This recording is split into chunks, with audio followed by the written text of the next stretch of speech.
कपड़े सुखाते सुखाते सरोज ने एक नजर सामने वाले घर की छत पर भी डाली। उस घर में भी अक्सर उसी वक्त कपड़े सुखाए जाते थे।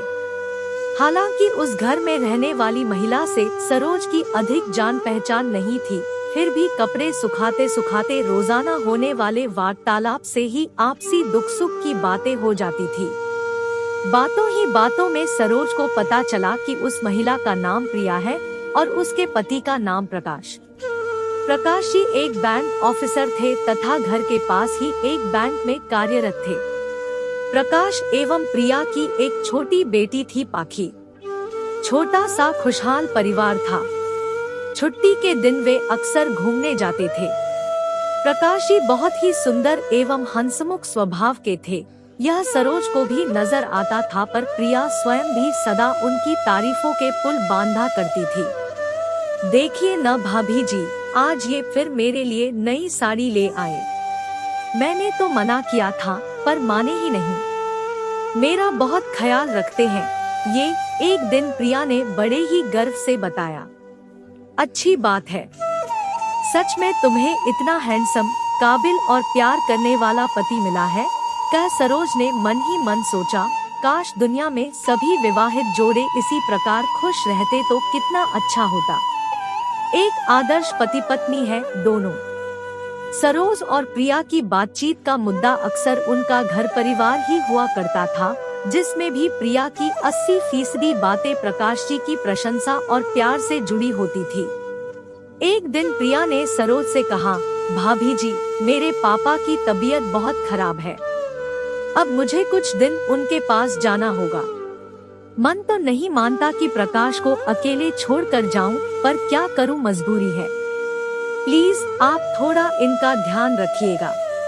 खाने पीने की व्यवस्था तो बैंक में ही हो जाएगी, उसकी मुझे कोई चिंता नहीं है, पर हमारा घर सारा दिन सूना रहेगा।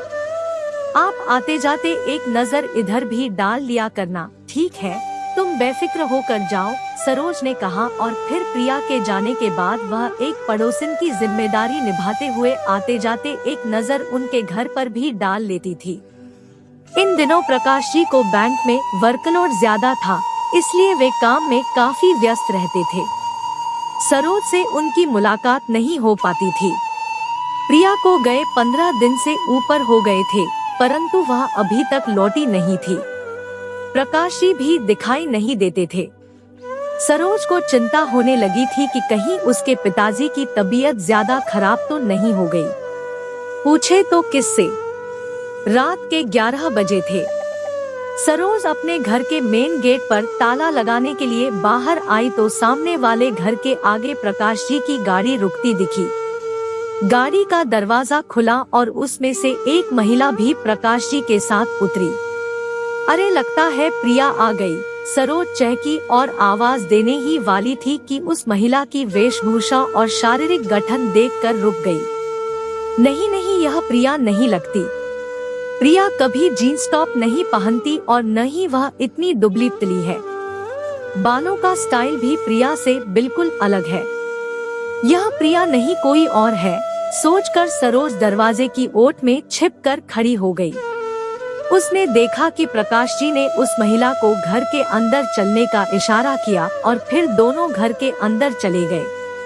हो सकता है यह प्रकाश जी के बैंक की सहकर्मचारी हो, किसी काम की वजह से आई हो, सरोज ने सोचा। पर रात के 11 बजे ऐसा क्या काम है? कहीं कोई गड़बड़ तो नहीं? सरोज को बड़ा अटपटा सा लग रहा था। इसी सोच में उसे सारी रात नींद नहीं आई। सिर भारी होने के कारण वह अगले दिन सुबह जल्दी उठ गई ताकि चाय बनाकर पी सके। बाहर से अखबार ले आती हूँ, 6 बजे तक आ ही जाता है, सोचकर सरोज बाहर बरामदे में निकली तो प्रकाश जी को उसी महिला के साथ घर से बाहर निकल गाड़ी की ओर बढ़ते देखा। अचानक प्रकाश जी की नजरें सरोज की नजरों से मिली और तत्क्षण ही झुक भी गई, मानो उनकी कोई चोरी पकड़ी गई हो। वे चुपचाप गाड़ी में बैठ गए, साथ में वह महिला भी, शायद वे उसे छोड़ने जा रहे थे। सरोज का भ्रम सही था। बाप रे, कितना बहुरूपिया है यह आदमी। दिखाने को तो अपनी पत्नी से इतना प्रेम करता है और उसके पीछे से यह गुल खिला रहा है। सरोज मन ही मन बुदबुदाई। सरोज मन ही मन सोचने लगी कि पूरी रात यह औरत प्रकाश जी के साथ घर में अकेली थी। सच इस दुनिया में किसी पर भरोसा नहीं किया जा सकता। अरे इससे अच्छे तो वे पति हैं जो भले ही अपनी बीवियों से रात दिन लड़ते रहते हों पर दिल से प्रेम करते हैं। ये सब सोचते सोचते सरोज अंदर आ गई। अखबार लाकर मेज पर पटक दिया।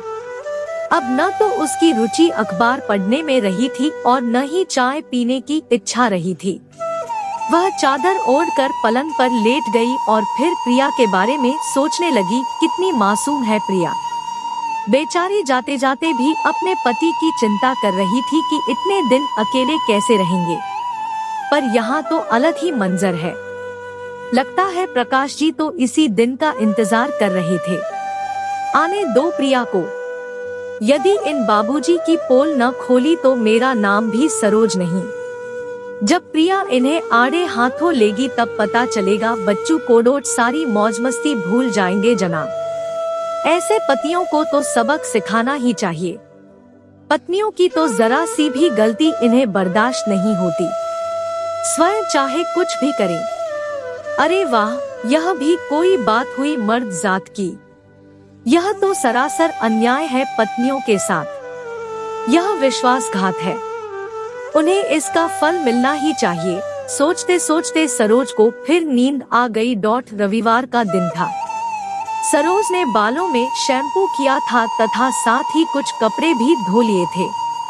वह बाल खुले छोड़कर छत पर गई ताकि धूप में बाल भी सूख जाएं तथा कपड़े भी। आदतन उसकी नजर फिर सामने वाली छत पर पड़ी। आज वहाँ भी कपड़े सूख रहे थे, यानी प्रिया आ गई है। मुझे उससे मिलकर आना चाहिए।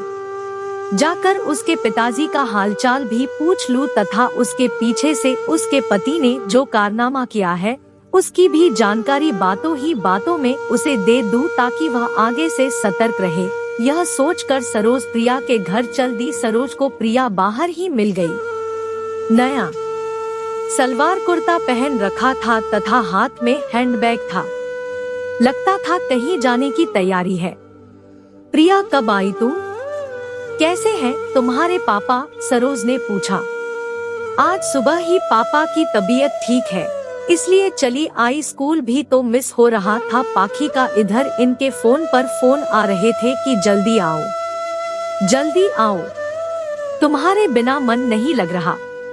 सच भाभी जी, ये तो मेरे बिना रह ही नहीं सकते, इसीलिए तो चली आई, वरना कुछ दिन और रह लेती। तभी प्रकाश जी भी आ गए। पाखी उनकी गोद में थी और प्रकाश जी उसे बार बार चूम रहे थे। पाखी भी पापा पापा कहकर उनसे लिपट रही थी। हेलो पाखी, कैसी हो? जानती हो मैंने तुम्हें बहुत मिस किया, सरोज ने प्रकाश जी की ओर देखते हुए पाखी से कहा तो प्रकाश जी ने नजरें झुका ली और फिर संकोचवश नजरें उठाकर सरोज की ओर देखा, मानो अपना अपराध स्वीकार कर रहे हो। अरे प्रिया, तुम्हारे प्रकाश जी तो तुम्हारे दीवाने हैं। तुम्हारे बिना ऐसे हो गए थे जैसे प्राण बिना तन। एक दिन तो मुझसे कहने लगे, भाभी जी, जब बैंक से घर आता हूँ तो सूना सूना घर काटने को दौड़ता है। सच, पत्नी बच्चों के बिना घर घर नहीं लगता। प्रिया के चेहरे पर मुस्कुराहट दौड़ गई। उसने शर्मा कर प्रकाश जी की ओर देखा।